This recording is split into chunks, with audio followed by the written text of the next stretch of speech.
أيها الإخوة والأخوات، مع الختمة المنوعة نستمع الآن إلى تلاوة الجزء 16 من القرآن الكريم مع القراء الشحات محمد أنور، ياسر الفيلكاوي، محمد أيوب، أحمد خليل شاهين. والآن مع تلاوة عطرة للقارئ الشيخ الشحات محمد أنور. أعوذ بالله من الشيطان الرجيم. قال ألم أقل لك إنك لن تستطيع معي صبرا قال إن سألتك عن شيء بعدها فلا تصاحبني قد بلغت من لدني عذرا فانطلقا حتى إذا أتيا أهل قرية استطعما أهلها فأبوا أن يضيفوهما فوجدا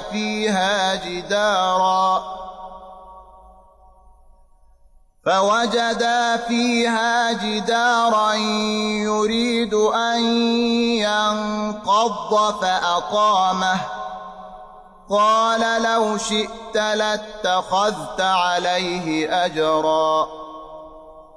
قال هذا فراق بيني وبينك سأنبئك بتأويل ما لم تستطع عليه صبرا أما السفينة فكانت لمساكين يعملون في البحر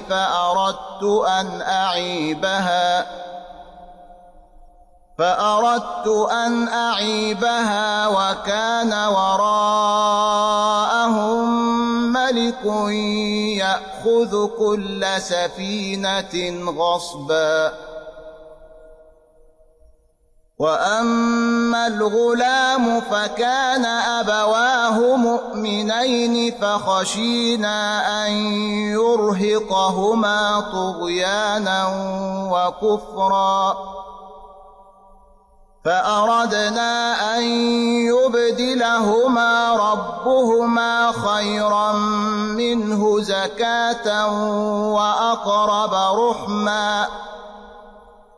وأما الجدار فكان لغلامين يتيمين في المدينة وكان تحته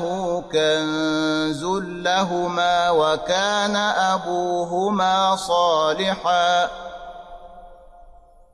وكان أبوهما صالحا فأراد ربك أن يبلغا أشدهما ويستخرجا كنزهما رحمة من ربك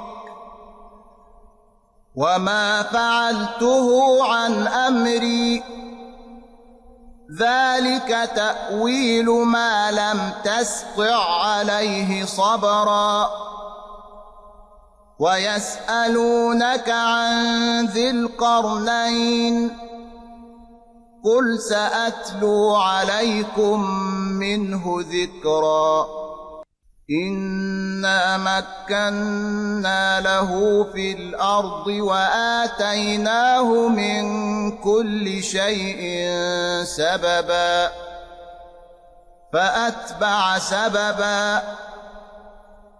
حتى إذا بلغ مغرب الشمس وجدها تغرب في عين حمئة ووجد عندها قوما قلنا يا ذا القرنين إما أن تعذب وإما أن تتخذ فيهم حسنا قال أما من ظلم فسوف نعذبه ثم يرد إلى ربه فيعذبه عذابا نكرا وأما من آمن آمن وعمل صالحا فله جزاء الحسنى وسنقول له من أمرنا يسرا ثم أتبع سببا حتى إذا بلغ مطلع الشمس وجدها تطلع على قوم لم نجعل لهم من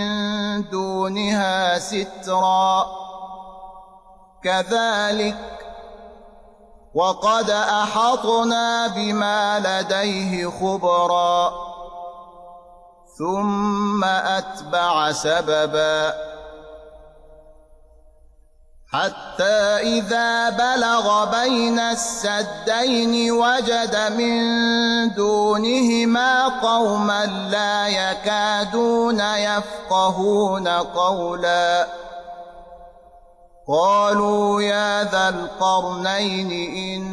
يأجوج ومأجوج مفسدون في الأرض فهل نجعل لك خرجا على أن تجعل بيننا وبينهم سدا قال ما مكني فيه ربي خير فأعينوني بقوة أجعل بينكم وبينهم ردما آتوني زبر الحديد حتى إذا ساوى بين الصدفين قال انفخوا حتى إذا جعله نارا قال آتوني أفرغ عليه قطرا فما استطاعوا أن يظهروه وما استطاعوا له نقبا قال هذا رحمة من ربي فإذا جاء وعد ربي جعله دكا وكان وعد ربي حقا وتركنا بعضهم يومئذ يموج في بعض ونفخ في الصور فجمعناهم جمعا وعرضنا جهنم يومئذ للكافرين عرضا الذين كانت أعينهم في غطاء عن ذكري وكانوا لا يستطيعون سمعا أفحسب الذين كفروا أن يتخذوا عبادي من دوني أولياء إنا أعتدنا جهنم للكافرين نزلا قل هل ننبئكم بالأخسرين أعمالا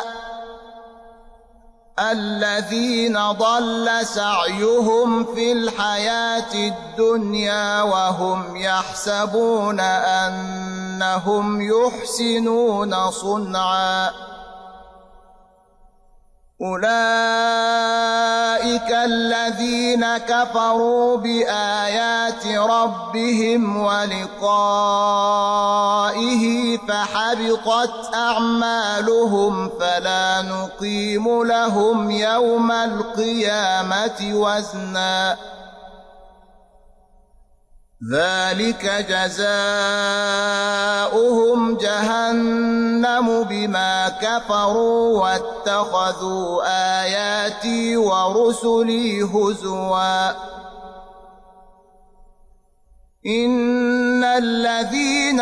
آمنوا وعملوا الصالحات كانت لهم جنات الفردوس نزلا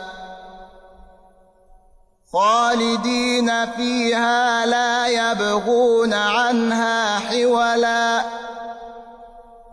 قل لو كان البحر مدادا لكلمات ربي لنفد البحر قبل أن تنفد كلمات ربي ولو جئنا بمثله مددا قل إنما أنا بشر مثلكم يوحى إلي أنما إلهكم إله واحد فمن كان يرجو لقاء ربه فليعمل عملا صالحا ولا يشرك بعبادة ربه أحدا بسم الله الرحمن الرحيم كافها يا عين صاد ذكر رحمة ربك عبده زكريا إذ نادى ربه نداء خفيا قال رب إني وهن العظم مني واشتعل الرأس شيبا ولم أكن بدعائك رب شقيا وإني خفت الموالي من ورائي وكانت امرأتي عاقرا فهب لي من لدنك وليا يرثني ويرث من آل يعقوب واجعله رب رضيا يا زكريا إنا نبشرك بغلام اسمه يحيى لم نجعل له من قبل سميا قال رب أنى يكون لي غلام وكانت امرأتي عاقرا وقد بلغت من الكبر عتيا قال كذلك قال ربك هو علي هين وقد خلقتك من قبل ولم تك شيئا قال رب اجعل لي آية قال آيتك ألا تكلم الناس 3 ليال سويا فخرج على قومه من المحراب فأوحى إليهم أن سبحوا بكرة وعشيا يا يحيى خذ الكتاب بقوة وآتيناه الحكم صبيا وحنانا من لدنا وزكاه وكان تقيا وبرا بوالديه ولم يكن جبارا عصيا وسلام عليه يوم ولد ويوم يموت ويوم يبعث حيا واذكر في الكتاب مريم إذ انتبذت من أهلها مكانا شرقيا فاتخذت من دونهم حجابا فأرسلنا إليها روحنا فتمثل لها بشرا سويا قالت إني أعوذ بالرحمن منك إن كنت تقيا. قال إنما أنا رسول ربك لأهب لك غلاما زكيا. قالت أنى يكون لي غلام ولم يمسسني بشر ولم أك بغيا. قال كذلك قال ربك هو علي هين ولنجعله آية للناس ورحمة منا وكان أمرا مقضيا. كنا مع تلاوة مباركة للقارئ الشيخ الشحات محمد أنور.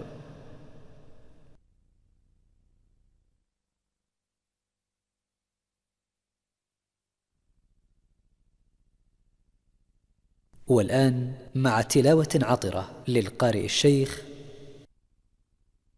ياسر الفيلكاوي. أعوذ بالله من الشيطان الرجيم. فحملته فانتبذت به مكانا قصيا فأجاءها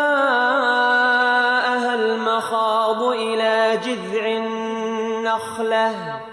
قالت يا ليتني مت قبل هذا وكنت نسيا منسيا. فناداها من تحتها ألا تحزني قد جعل ربك تحتك سريا وهزي إليك بجذع النخلة تساقط عليك رطبا جنيا فكلي واشربي وقري عينا فإما ترين من البشر أحدا فقولي إني نذرت للرحمن صوما فلن أكلم اليوم إنسيا. فأتت به قومها تحمله قالوا يا مريم لقد جئت شيئا فريا. يا أخت هارون ما كان أبوك امرأ سوء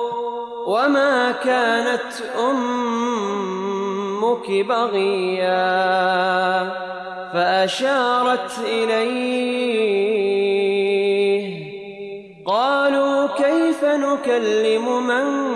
كان في المهد صبيا. قال إني عبد الله آتاني الكتاب وجعلني نبيا وجعلني مباركا أينما كنت وأوصاني بالصلاة والزكاة ما دمت حيا وبرا بوالدتي ولم يجعلني جبارا شقيا. والسلام علي يوم ولدت ويوم أموت ويوم أبعث حيا. ذلك عيسى ابن مريم قول الحق الذي فيه يمترون. ما كان لله أن يتخذ من ولد سبحانه إذا قضى أمرا فإنما يقول له كن فيكون. وإن الله ربي وربكم فاعبدوه هذا صراط مستقيم فاختلف الأحزاب من بينهم فويل للذين كفروا من مشهد يوم عظيم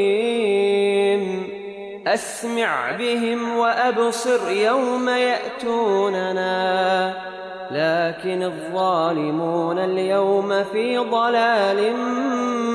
مبين وأنذرهم يوم الحسرة إذ قضي الأمر وهم في غفلة وهم لا يؤمنون إنا نحن نرث الأرض ومن عليها وإلينا يرجعون واذكر في الكتاب إبراهيم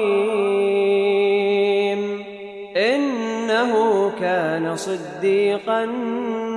نبيا إذ قال لأبيه يا أبت لم تعبد ما لا يسمع ولا يبصر ولا يغني عنك شيئا يا أبت إني قد جاءني من العلم ما لم يأتك فاتبعني أهدك صراطا سويا يا أبت لا تعبد الشيطان إن الشيطان كان للرحمن عصيا يا أبت إني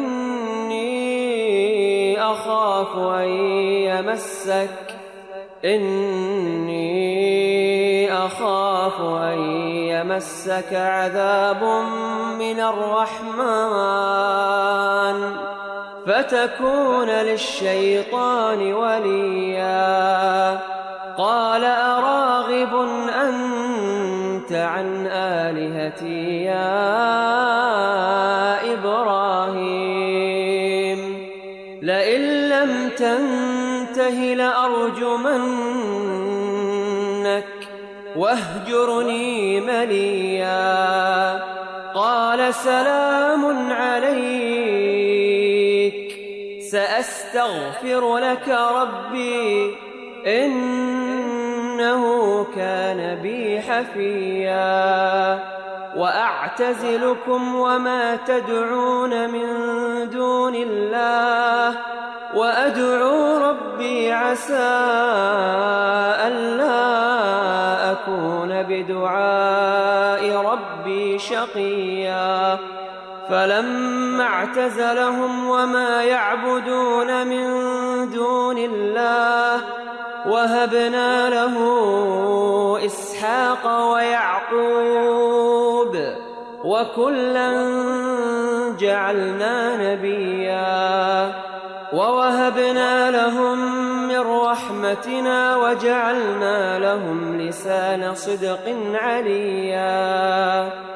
واذكر في الكتاب موسى إنه كان مخلصا وكان رسولا نبيا وناديناه من جانب الطور الأيمن وقربناه نجيا ووهبنا له من رحمتنا أخاه هارون نبيا واذكر في الكتاب إسماعيل إنه كان صادق الوعد وكان رسولا نبيا وكان يأمر أهله بالصلاة والزكاة وكان عند ربه مرضيا واذكر في الكتاب إدريس إنه كان صديقا نبيا ورفعناه مكانا عليا أولئك الذين أنعم الله عليهم من النبيين من ذرية آدم وممن حملنا مع نوح ومن ذرية إبراهيم وإسرائيل وممن هدينا واجتبينا إذا تتلى عليهم آيات الرحمن خروا سجدا وبكيا فخلف من بعدهم خلف أضاعوا الصلاة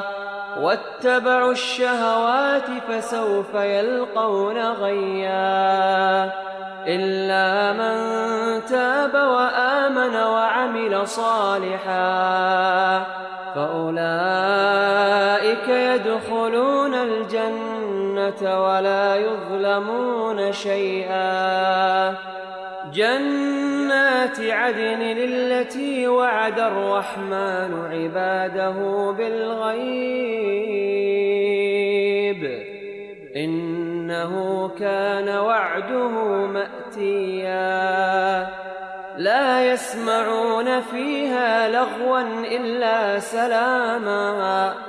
ولهم رزقهم فيها بكرة وعشيا تلك الجنة التي نورث من عبادنا من كان تقيا وما نتنزل إلا بأمر ربك له ما بين أيدينا وما خلفنا وما بين ذلك وما كان ربك نسيا رب السماوات والأرض وما بينهما فاعبده واصطبر لعبادته هل تعلم له سميا ويقول الإنسان أإذا ما مت لسوف أخرج حيا أولا يذكر الإنسان أنا خلقناه من قبل ولم يك شيئا فوربك لنحشرنهم والشياطين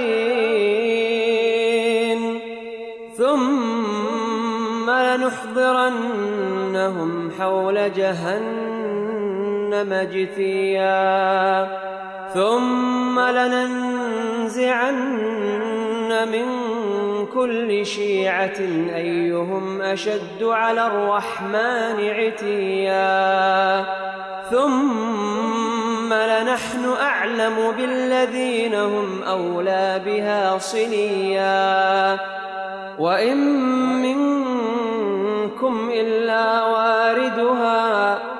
كان على ربك حتما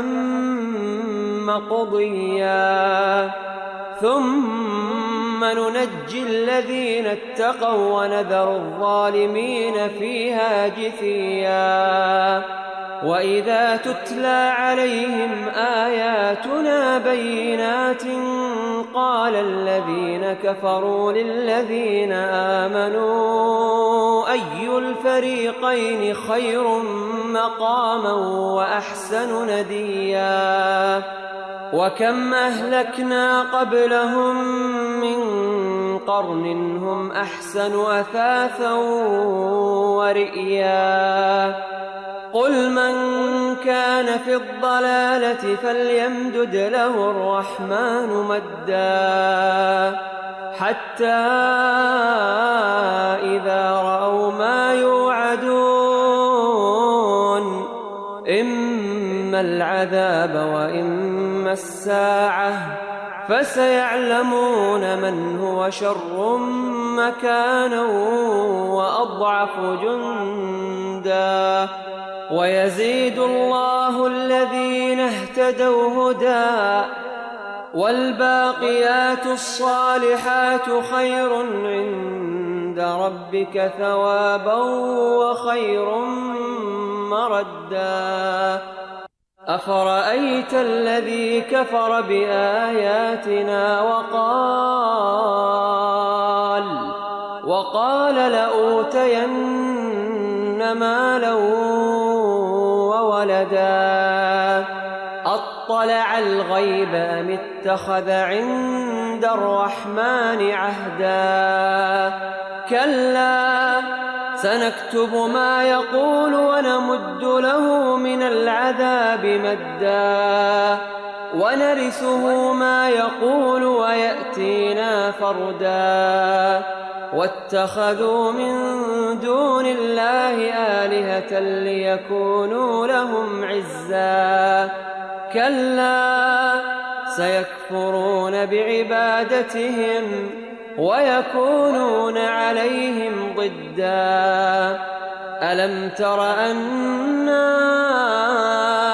أرسلنا الشياطين على الكافرين تؤزهم أزا فلا تعجل عليهم إنما نعد لهم عدا يوم نحشر المتقين إلى الرحمن وفدا ونسوق المجرمين إلى جهنم وردا لا يملكون الشفاعة إلا من اتخذ عند الرحمن عهدا وقالوا اتخذ الرحمن ولدا لقد جئتم شيئا إدا تكاد السماوات يتفطرن منه وتنشق الأرض وتخر الجبال هدا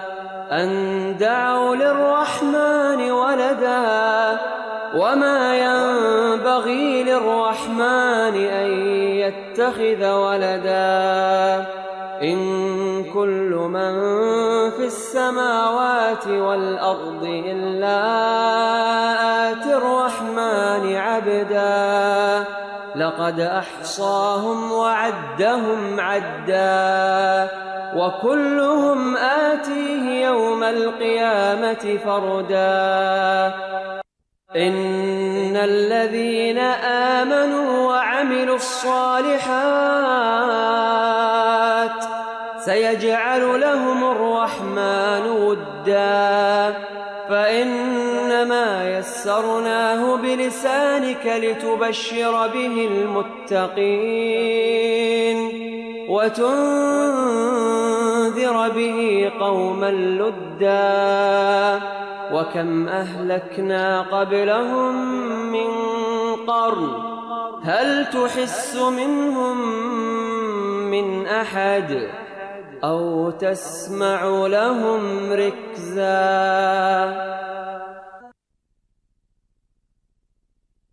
كنا مع تلاوة مباركة للقارئ الشيخ ياسر الفيلكاوي.